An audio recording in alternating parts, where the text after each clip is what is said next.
In this video, we'll be taking a look at one NFL game happening on December 21st, 2025, and providing you with a free team pick and total pick for this game. So 2 picks in total. Welcome back to Cash Out Sports. Let's dive right into it. Oh, and don't forget to subscribe and to click the bell icon to get notified as soon as these videos get released so that you have more time to plan out your bets as we provide these videos on a daily basis.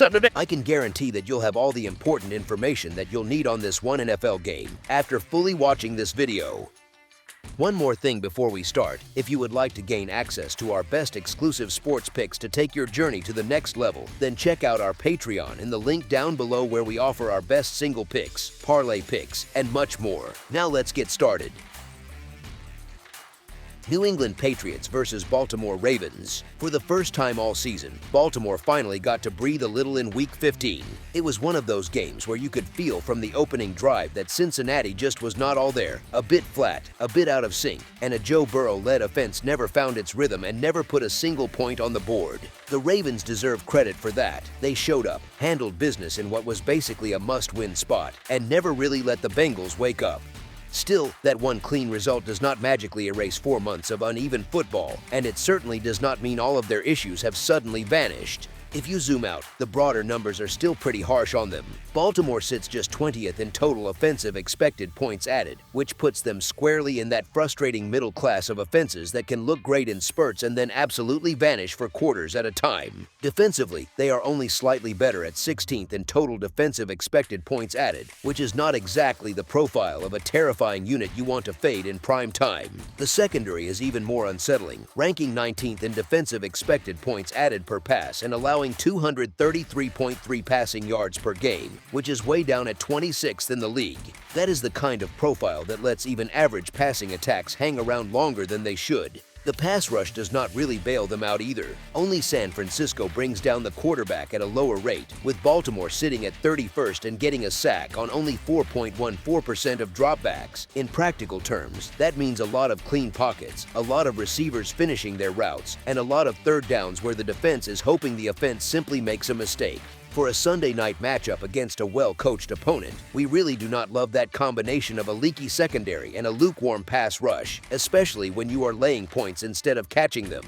Now, when you stack them up against New England going into Week 16, there is not much serious evidence that Baltimore is the better overall team. Their real edge is simple. They are at home, and they have been through plenty of big stages together under John Harbaugh with Lamar Jackson under center. That long track record in high-pressure situations matters, and it is worth at least a little something when you are talking about a game under the lights. But if we focus on this season alone and not the name on the front of the jersey, the Patriots have been better pretty much across the board. Offensively, New England grades 6th in total offensive expected points added, and that alone tells you they are living in a completely different neighborhood than Baltimore on that side of the ball. Defensively, they sit 12th in total defensive expected points added, which gives them a strong, balanced profile rather than a lopsided one. On top of that, they are coming off a long 10-game winning streak that only snapped in Week 15. That kind of heater does not happen by accident, even if a few of those wins were ugly or closer than they needed to be. About that Week 15 loss, though, we are not suddenly panicking over one messy half of football. A lot of teams have walked off the field shaking their heads after running into one of those Josh Allen second-half avalanches, where he just keeps extending plays and piling up points. New England did flash its youth and inexperience late in that game,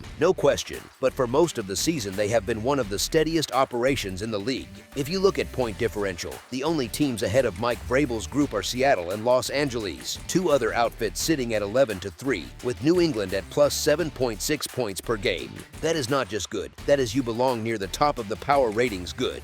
Given all that, and especially with the Patriots coming off a loss, it is very tough to justify laying points with Baltimore here. We have seen this Ravens defense fold at bad times more than once, and even in that stress-free win last week, their offense really was not electric, finishing with just 317 total yards and 15 first downs. That is more took care of business against a lifeless opponent than found a new gear for the stretch run.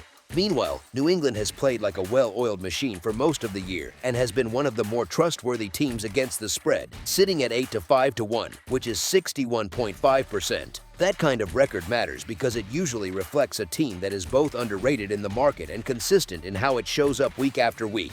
If the books are going to hand us a full field goal with a visiting team that grades better in both offensive and defensive expected points added, that is not a spot we are eager to pass on. Honestly, this feels more like a price problem than a faith problem. The Patriots are still fighting to lock up their division. They have shown they can win away from home all year, and they rarely look overwhelmed, even when they do not play their cleanest football. On the other side, there is still this lingering sense that Baltimore is a bit overvalued by reputation, sitting on defensive metrics that are just okay and an offense that has not quite lived up to its name value. This sets up as a tight, hard-fought game on both sides, and in that kind of script, those points in your pocket start to feel very useful as the fourth quarter clock winds down. As our first pick for this matchup, the New England Patriots to cover the spread as underdogs is our full game side pick. Baltimore is not really built to win a track meet in cold weather right now. Their natural tendency is to lean on the ground game, shorten the contest, and try to keep the Patriots' defense on the field for long, grinding drives that chew up time and possessions. That style does not kill the scoreboard by itself, but it often drags everything into a slower rhythm, where every possession feels heavier and more deliberate. As the season has rolled along, their passing offense has actually moved in the wrong direction, while their overall defense has trended the other way and tightened up. That combination, a less explosive passing attack and a sturdier defense, usually bends games toward fewer points instead of more. When your passing game is not consistently producing chunk plays, you end up living on longer drives that can stall with one penalty or one missed throw. The recent results back that idea up a bit, since Baltimore has now gone under the total in 3 of its last 4 games. That does not guarantee anything on its own, but it does match the story their style is telling, a team that wins more through control and field position than by constantly lighting up the scoreboard. If they again try to run the ball, grind clock, and let their improved defense shoulder a lot of the load, that naturally pulls this matchup toward a more modest total rather than a back-and-forth shootout. Cold weather, a physical game plan, and 2 defenses that can stiffen in key moments all point in the same direction. As our second pick for this matchup, under the projected total is our full game total pick. That's all for now, so if you have any other games you would like reviewed, then leave a comment down below with the game you would like analyzed, subscribe to our channel, leave a like on this video, and we'll get to it as soon as we possibly can. We would also love to hear your opinion on the picks presented to you in this video, whether you agree or disagree with them, so leave a comment down below and do let us know.